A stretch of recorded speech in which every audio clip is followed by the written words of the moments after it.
How do you feel today? Do you still feel excited? Yeah. So do I. It is a privilege to me, for me, to be here alongside the great people. My name is Farhan Idris, and today I'm going to talk about what pandemic teach us about climate change. Before I go deep into my topic, I want to ask how many of you here in this hall have been infected by COVID-19? Most of us have been infected by COVID-19, right? How do we feel? Some people feel anxieties, fear, especially for those who have severe illness. Some people feel guilty because of they may believe they spread the virus to others. Some people feel stress, struggling to manage their symptoms. Like me, myself, I've been infected by COVID-19 and I can't even smell my own coffee. Man, what is this? This is weird, right? Yes, as we continue to face the challenges of the global pandemic, it is clear that it has taught us many lessons. Big thanks to all of the government across the world, scientists, medical professionals, and all of us, the people, yes, us, as a united force on a global cooperation, we fight the pandemic. As a phrase in Malaysia, we have kita jaga kita. Have you heard about it, right? Yes, kita jaga kita. We care for each other. So big applause to ourselves to combat this highly diseased virus. But remember, there is, despite of all this incredible breakthrough, there is the battle against the pandemic is far from over. Yes, we heard about global recessions. We heard about the unemployment rates. We heard about the mental health issues rising up. Yes, we heard about the climate crisis. Every year we heard. Brothers and sisters, today we stand at the brink of a new dawn. What is it about? It's a new beginning. It's a new chapter, new challenge that has affected every aspect of our life. Yes, unfortunately, climate change had a greater life-threatening event. Yes, we heard the news all over around the world that there is extreme weather events, droughts, floods, wildfires causes a loss of biodiversities. Yes, we heard about it. Animals lose their habitats, migrate from one place to another. Plants and crops are dying. Yes, we heard about it. So, the increase of a disease can be occurred too. Malaria, dengue is one part of it. It is connected to one another. The increase of clean water and food shortage is the things that I'm worried about. We as a human being required food and clean water to survive and get all the nutrients to live in a healthy life.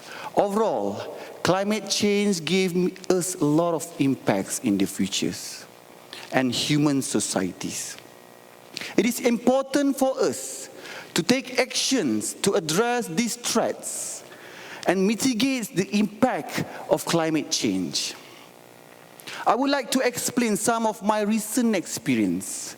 Last month on November 2022, I've been invited by Ministry of Environment, Malaysia, to join the Conference of Parties. As a delegates in Malaysia, from Malaysia, we join.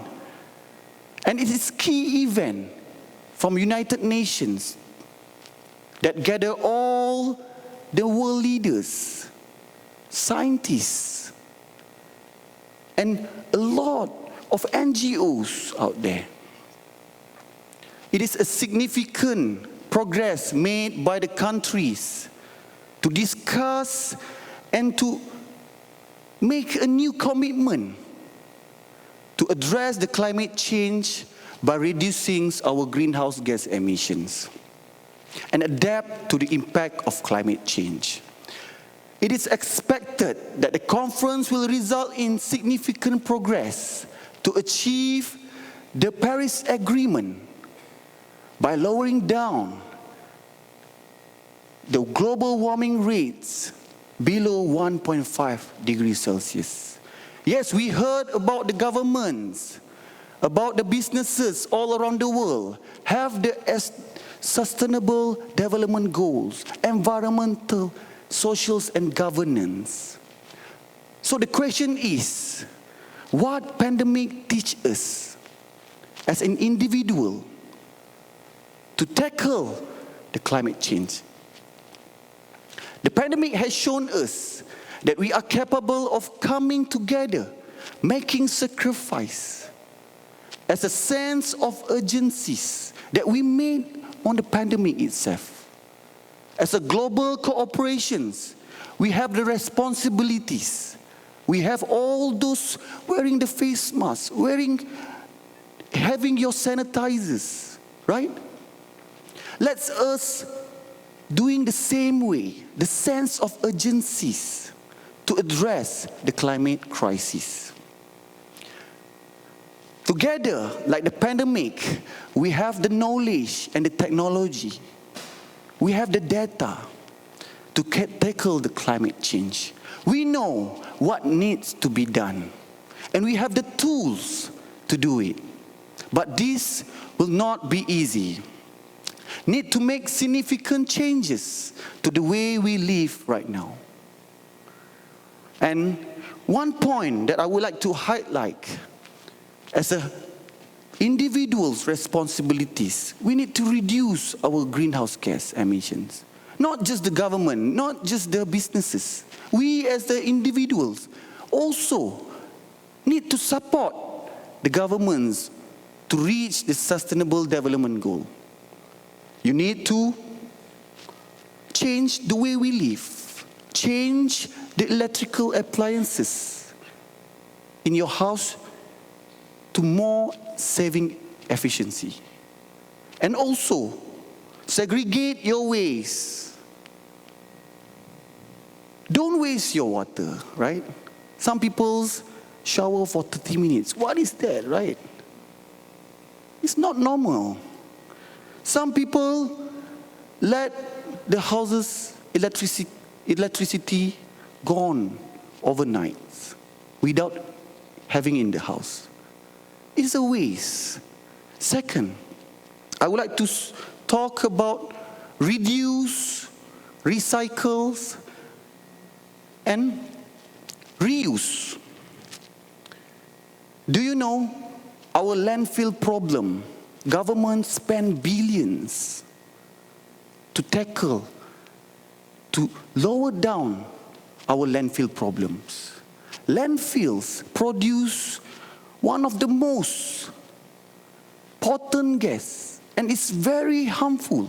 The methane gas is very harmful for our environment. It is even more harmful than carbon emissions. But what we didn't segregate our waste. We didn't reduce our plastic usage. We didn't reuse back. You know, it's a global recession are coming. Don't waste your money on something that you don't need. Reuse back. And about recycles, since I was a child, this program has been implemented. But it's not succeed. people are still throwing away without segregating it. And please, I'm here to talk about the consequences of our climate change. With recycles, you can conserve natural resources. You can conserve energy. So please, educate yourself about climate change. Educate your family members, your circles, about what is the cause of climate change. What is the implementations to address it? Because of this is not just a normal crisis. This is upon our life, our future generations. Lastly, I would like to urge all of you to join voluntary responsibilities. Join the NGOs and the national effort so that you can see by yourself. You can see by yourself. I would love to talk and urge my friends, my circles, my family members to join the NGOs out there. Because of, as a phrase saying, if you don't experience it, you will never feel it. You will never learn it, right? So please, as me and my team, going to all of the floods victims in Malaysia. As we know, every monsoon season in Malaysia, we have the floods, big floods. And it's even worse year by year. And as I went to the victims' locations across Malaysia, and I distribute all the essentials.